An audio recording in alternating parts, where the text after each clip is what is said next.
Gen Z sekarang menghadapi realita pahit, rumah bukan lagi simbol pasti dari kesuksesan. Kenapa? Karena harga properti naik jauh lebih cepat dibanding gaji.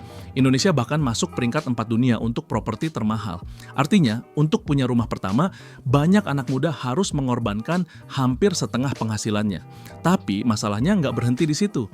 Cicilan rumah makin berat, suku bunga naik, dan biaya hidup harian bikin dompet makin tipis. Hasilnya, generasi muda terjebak. Kalau nekat ngejarkan rumah, risikonya kebebasan finansial kita hancur. Kalau mundur, muncul rasa gagal, karena standar lama bilang sukses itu ya punya rumah. Nah, disinilah generasi sekarang mulai mikir ulang. Bukan sekadar menunda beli rumah, tapi mencari strategi buat tetap survive dan bahkan berkembang. Dan jawabannya ada di multiple income streams. Generasi sekarang nggak bisa cuma bergantung pada satu gaji. Mereka cari side hustle, freelance, jualan online, sampai jadi content creator. Mereka bangun digital skills, coding, desain, marketing yang bisa dijual ke pasar global. Mereka coba small scale investing, saham, kripto, reksadana, bahkan aset produktif kecil. Dengan cara ini, beban enggak punya rumah bisa di-offset sama alternatif pendapatan yang lebih fleksibel. Dan mungkin inilah saatnya kita redefinisi arti kesuksesan.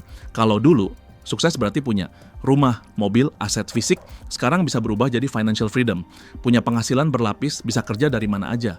Punya waktu dan fleksibilitas buat hidup lebih seimbang. Tren global juga mengarah ke sana. Banyak anak muda lebih memilih rent lifestyle, karena mobilitas dan pengalaman hidup dianggap lebih penting daripada terikat cicilan panjang.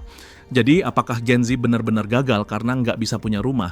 Atau justru kita sedang membangun standar kesuksesan baru yang lebih realistis, adaptif, dan sesuai dengan zaman?